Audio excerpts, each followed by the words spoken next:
Hello जी, hi everyone, कैसे हो आप सभी लोग। Once again welcome back to your own channel tutor.com and we are finally back with one more chapter for class 9th। बहुत interesting chapter है, physics का chapter 3 है basically आपकी बुक का।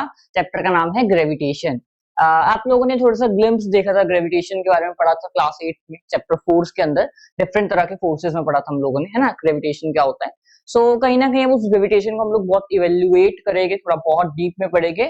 इस चैप्टर में बेसिकली आपके दो पार्ट आते हैं, ग्रेविटेशन जो कि पूरी आपको ग्रेविटेशन के बारे में बताएगा क्या होता है, कैसे निकालते हैं ग्रेविटेशनल फोर्सेस एंड ऑल। एक वो चैप्टर का पार्ट है, और दूसरा पार्ट है फ्लूइड्स वाला, मतलब कुछ लिक्विड से डील करेगा वो, कि लिक्विड के अंदर कोई चीज क्यों डूबती है या तैरती है, कौन से फोर्सेस लग रहे हैं लिक्विड के अंदर डिफरेंट डिफरेंट टाइप के। और देन आर्किमिडीज प्रिंसिपल क्या है, जो कि एक शॉर्ट हमने बताया था आपको, चैनल पे शॉर्ट अवेलेबल है आर्किमिडीज प्रिंसिपल का। तो हम लोग कहीं ना कहीं उसी के साथ करेंगे। चैप्टर का फर्स्ट पार्ट शुरू करेंगे हम सबसे पहले ग्रेविटेशन, जो कि आपको नाम भी दिख रहा होगा, चैप्टर का नाम है ग्रेविटेशन। ग्रेविटेशन की बात करें, ये बेसिकली फोर्स होता है ना, force which is exerted by two different bodies. कोई भी दो बॉडीज जो एक दूसरे को खींच रही है, तो वो क्यों खींच रही है, क्योंकि उसमें क्या लग रहा है, ग्रेविटेशनल फोर्स लग रहा है। तो चैप्टर कहीं ना कहीं शुरू होता है वही टिपिकल पुरानी स्टोरी के साथ, कि Newton was sitting below the tree, है ना, एप्पल ट्री के नीचे बैठा हुए थे न्यूटन जी, एंड ऊपर से एक एप्पल गिरा, तो डिस्कवरी होगी ग्रेविटेशन की। ठीक है, साइंस कहती है, कहीं नहीं भी कहते, मानते हैं, है ना। हाइपोथेटिकल सी स्टोरी है कि ऐसे ग्रेविटेशन की स्टार्ट हुई, आपको भी यही पता है, मुझे भी यही पता है, same I am transmitting to you. अब कुछ नई चीजें जो आपको नहीं पता वो मैं आपको ट्रांसमिट करूंगा। जैसे सबसे पहले ग्रेविटेशन की डेफिनेशन, एक टिपिकल डेफिनेशन क्या होती है, द फोर्स। सिंपल सी डेफिनेशन लिखेगा हम लोग, कोई कॉम्प्लिकेटेड डेफिनेशन नहीं लिखेंगे। The force which attract the force which is responsible for attraction of two different bodies toward each other is gravitational force। ठीक है, ऐसा फोर्स जो कि दो चीजों को अपनी तरफ खींच रहा है ना, एक सेंटर की तरफ लाने की ट्राई कर रहा है, उसे हम लोग कहते हैं ग्रेविटेशनल फोर्स। अर्थ जो ग्रेविटेशनल लगाते हैं उसे हम लोग अर्थ ग्रेविटेशनल फोर्स कहते हैं, है ना। जैसे अर्थ है, हमारे को खींच रही है अपनी तरफ, तभी हम लोग अर्थ के ऊपर स्टेबल है। जो मून है, मून को अर्थ ने पकड़े हुआ है, तभी वो एक फिक्स्ड सर्कुलर पाथ में घूम पा रहा है ना। तो वो क्यों हो रहा है सब कुछ, that is only because of the single type of force called gravitational force. अगर ये ग्रेविटेशनल फोर्स ना होता तो ना आप यहाँ पे खड़े हो पाते, ना आप सॉरी ना मैं यहाँ पे खड़ा हो पाता, ना आप लोग वहां पे बैठ पाते जहां पे भी आप बैठ के इस लेक्चर को देख रहे हो। नथिंग इज पॉसिबल, है ना। तो ग्रेविटेशनल की कुछ इंट्रोडक्शन की डेफिनेशन है। इसके बाद जो इंपॉर्टेंट आता है इसमें, जो चैप्टर करता है आपका, दैट इज ग्रेविटेशनल लॉ, है ना, यूनिवर्सल ग्रेविटेशनल लॉ, और उसे हम लोग न्यूटन्स लॉ ऑफ ग्रेविटेशन भी कहते हैं। तो वहां से हम लोग शुरू करते हैं। अब चैप्टर का इंपॉर्टेंट पार्ट शुरू हो रहा है। ये डेफिनेशन आप लोगों ने क्लास 8 में स्टडी की थी। अच्छा, एक चीज और याद रखना, this force is always attractive in nature. This force is always attractive in nature. ठीक है, हमेशा ये अट्रैक्टिव होता है, कभी भी किसी चीज को रिपेल नहीं करेगा, दूर नहीं भेजेगा, ये हमेशा खींचेगा अपनी तरफ। ठीक है, सपोज ये एक बॉडी है ए, ये एक बॉडी है बी, तो ऐसा फोर्स जो कि इसको एक दूसरे की तरफ लेके आ रहा है, that is your gravitational force. ठीक है, तो ये होता है आपका gravitational force. Now starting with the very important universal law of gravitational. I hope समझ आ गया होगा इतना। अगर ये नहीं आया, आप किसी भी इंस्टेंट पे कमेंट कर सकते हैं, और बेटर होगा आप उस टाइम को पिन कर दीजिए जहां पे आप लोगों को डाउट है, हम आपका इंस्टेंटली और इमीडिएट आंसर देने की ट्राई करेंगे। ठीक है, so starting with universal law of gravitation.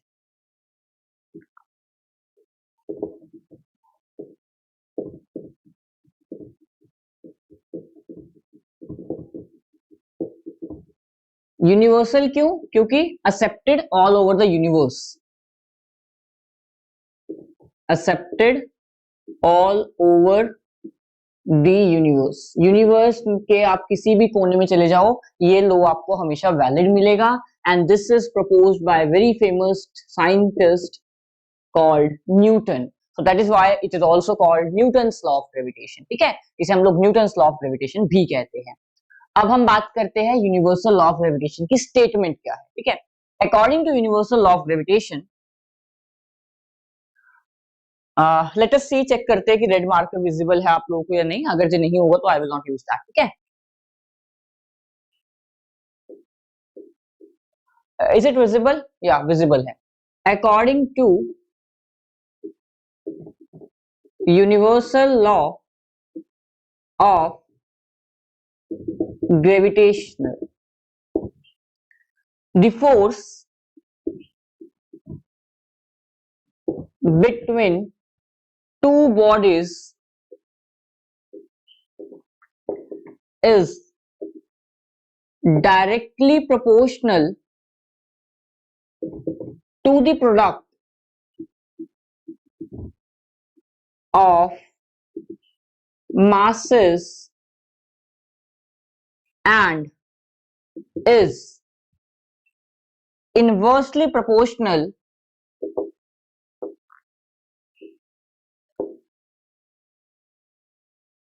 to the square of distance between them। ठीक है, ये डेफिनेशन है लॉ की। According to universal law of gravitation, universal law of gravitation के अकॉर्डिंग द फोर्स बिटवीन, ये पार्ट आपको थोड़ा सा विजिबल नहीं होगा, ठीक है, I am sorry for that, but मैं ट्राई करूंगा कि अब जो आगे लिखूं आपको विजिबल हो। फोर्स बिटवीन, मैं बोल रहा हूं एक बार तो आप लिख सकते हैं, the force between two bodies is directly proportional to the product of masses, मतलब मासेस को मल्टीप्लाई करो दोनों के, and is inversely proportional to square of distance between them, और जो बीच में उनका डिस्टेंस है उसको नीचे लिख दो इनवर्स के फॉर्म में। क्या कह रहा है, अगर हम इसकी एक सिंपल सी फॉर्मूला लिखने की कोशिश करें, that F is directly proportional to, ये फर्स्ट स्टेटमेंट कह रही है सिर्फ अभी, mass of first body and mass of second body. Suppose let us say ये एक बॉडी है ए जिसका मास है m1, ये दूसरी बॉडी है बी जिसका मास है m2, और दोनों के बीच में जो डिस्टेंस है वो है आपका सपोज d। ठीक है, दोनों के बीच में डिस्टेंस कितना है, d डिस्टेंस है दोनों के बीच में। सो क्या होगा, f is directly proportional to product of masses, दोनों के मासेस का प्रोडक्ट मतलब मल्टीप्लाई करने के बाद। और सेकंड क्या कह रहे थे, जो मैंने ब्लैक पेन से लिखी हुई है, f is inversely proportional to square of distance, distance r d है दोनों के बीच में, ओके, उसका स्क्वायर। अच्छा, ये आपको विजिबल नहीं है पार्ट, ठीक है, मैं थोड़ा सा ऊपर लिखता हूं, 1 अपॉन d का स्क्वायर, अब विजिबल है, हाँ। सो 1 अपॉन मतलब इनवर्स हो गया, d मतलब डिस्टेंस का स्क्वायर बिटवीन देम। ठीक है, तो ये आपके इस बेसिस से मैंने इक्वेशंस ड्राइव करी। सपोज ये आपकी इक्वेशन नंबर 1 है, ये आपकी इक्वेशन नंबर 2 है। अगर जो आपको याद होगा फोर्थ चैप्टर में, मैं डेफिनेशन हटा रहा हूं लॉ की, ठीक है, क्योंकि मुझे स्पेस चाहिए थोड़ा सा।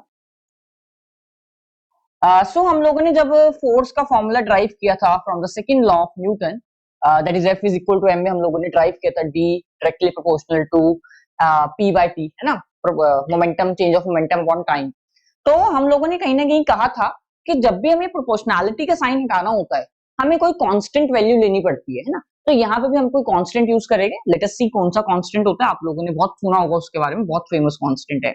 सो फ्रॉम इक्वेशन 1 एंड 2 हम क्या लिख सकते हैं, f is directly proportional to m1 m2 upon d का स्क्वायर, ये हम लिख सकते हैं इन दोनों इक्वेशंस को कंबाइन करके।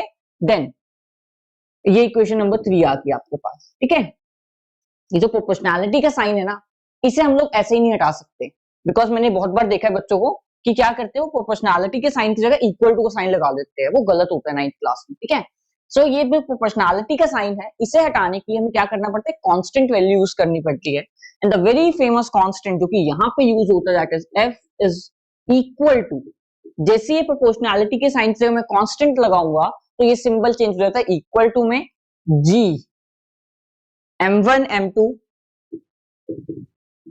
अपॉन डी का स्क्वायर। सो ये आप लोगों ने सुना होगा जी के बारे में, कुछ ना कुछ कभी ना कभी तो सुना होगा।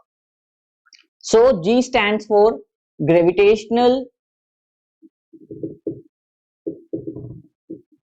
कांस्टेंट। इंस्टेड इसे सिर्फ ग्रेविटेशनल नहीं, इसे यूनिवर्सल ग्रेविटेशनल कांस्टेंट कहते हैं। और कांस्टेंट क्या होता है? ऐसी चीज जिसकी वैल्यू कभी चेंज ना हो, थ्रू आउट, हर जगह, हर पॉइंट पे, हर कॉर्नर ऑफ यूनिवर्स पे सेम रहेगी इसकी यूनिट, ठीक है। सो इसके बाद हम लोग थोड़ा सा ग्रेविटेशनल कांस्टेंट के बारे में ही पढ़ने जा रहे हैं कि ग्रेविटेशनल कांस्टेंट क्या होता है, इसकी वैल्यू क्या होती है एंड यूनिट क्या होती है, वो हम सब कुछ देखने जा रहे हैं, ठीक है। So let's begin with another topic, gravitational constant.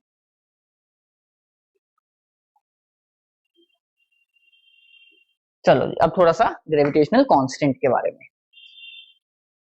सबसे पहले हम लोग इसकी यूनिट स्टडी करेंगे। यूनिट क्या होती है? यूनिट मतलब किस में नापेंगे हम इसे? केजी में, मीटर में, न्यूटन में, किस चीज में नापेंगे? दैट इज यूनिट, ठीक है।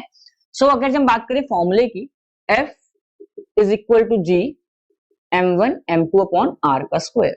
जब भी आपको किसी चीज की यूनिट निकालनी होती है ना, तो हम लोग क्या करते हैं कि जिस चीज को निकालनी है उसको अलग कर लेते हैं और बाकी सारी चीजों को अलग कर लेते हैं। तो मेरे को जी की चाहिए है ना, so G is equals to F R का square upon m1 m2।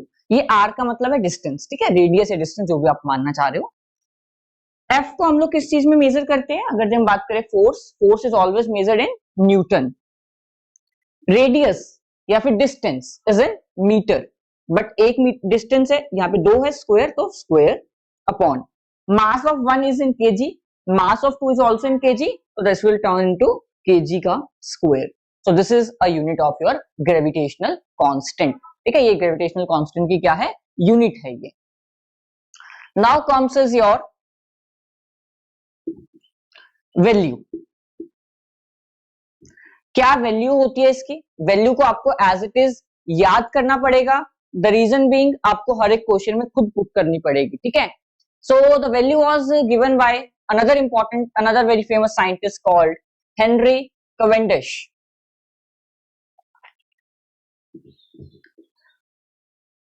By Henry Cavendish, ठीक है, Henry Cavendish, yes spelling visible है, HENRYCAVENDISH, ठीक है। ये एक साइंटिस्ट का नाम है जिन्होंने आपको ग्रेविटेशनल की वैल्यू सबसे फर्स्ट टाइम कैलकुलेट करके दी थी, and the value which came is 6.67 into 10 raised to power minus 11 newton metre square upon kg का स्क्वायर, ठीक है। ये आपकी वैल्यू आई थी ग्रेविटेशनल कांस्टेंट की for the very first time, ठीक है। एंड साइंटिस्ट का नाम आपको दिख ही रहा है, हेनरी कैवेंडिश, ठीक है। So this is all for lecture number 1, ठीक है। 13 से 14 मिनट का लेक्चर हो गया है। सो अगर जो आपको यहाँ तक कोई डाउट है तो प्लीज बता दीजिए, we will help you there. Comment section में आप ड्रॉप कर सकते हैं, हम आपको वहां पे रिप्लाई बैक करेंगे। एंड ऑल्सो आपको डिस्क्रिप्शन में हमारे टेलीग्राम चैनल का लिंक मिल जाएगा, जहाँ पे हम लोग वर्कशीट सेंड करते हैं, चाहे वो मैथ्स हो, चाहे वो आपकी ये हो साइंस हो, इवन एसएसटी की वर्कशीट वहां पे आती है। टेस्ट के क्वेश्चन पेपर्स आते हैं हमारे, जो भी हम लोग क्वेश्चन पेपर सेट करते हैं फॉर आवर स्टूडेंट्स, जो भी ऑफलाइन मेथड्स पे हैं यहाँ पे, तो उनके लिए क्वेश्चन पेपर जो बनते हैं वो हम वहाँ पे शेयर कर देंगे आपसे, ताकि आप लोग भी प्रैक्टिस कर पाओ। And that's all for the day. इसके बाद हमारे पास है कैप्लर्स के लॉ, ठीक है। कैप्लर्स लॉ मतलब प्लैनेटरी मोशन को स्टडी करना है हम लोगों ने, कि प्लैनेट सन के अराउंड कैसे घूम रहे हैं, कैसा उनका मोशन है, कैसा पाथ है उन लोगों का, वो हम लोग देखेंगे। और देन उससे हम लोग ये कहीं ना कहीं इसे ना इनवर्स स्क्वायर रूल भी कहते हैं, inverse square rule. This is also called inverse square rule. क्यों? क्योंकि नीचे क्या है, इनवर्स मतलब उल्टा, स्क्वायर ये स्क्वायर और रूल, ठीक है, रूल इसकी वजह से आता है, तो इनवर्स स्क्वायर रूल भी कहा जाता है इसे। तो हम लोग देखेंगे इनवर्स स्क्वायर रूल कैप्लर के फॉर्मूले से कैसे ड्राइव होता है, वो देखेंगे। देन हम लोगों ने फ्री फॉल स्टडी करना है और कुछ एप्लीकेशन स्टडी करेंगे, ठीक है। So that's all for the day. अभी के लिए बहुत है, आज के लिए इतना समझिए, इंट्रोडक्शन है चैप्टर की जस्ट, ठीक है। अगर जो आपको ये वैल्यू याद हो गई तो आप आगे के क्वेश्चन कर पाओगे, ठीक है। और फॉर्मूला जो न्यूमेरिकल में यूज करना है आप लोगों ने ये करना है, F is equal to G m1 m2 upon D का स्क्वायर या फिर आर का स्क्वायर, आपके ऊपर डिपेंड करता है, ठीक है। So thank you. अगर जो आपको सेशन अच्छा लगा हो तो प्लीज क्या करना है आपको, सब्सक्राइब करना है सबसे पहले, देन इस वीडियो को लाइक करना है एंड शेयर कर देना, पूरे भारत में फैला देंगे इस वीडियो, ठीक है। Good bye.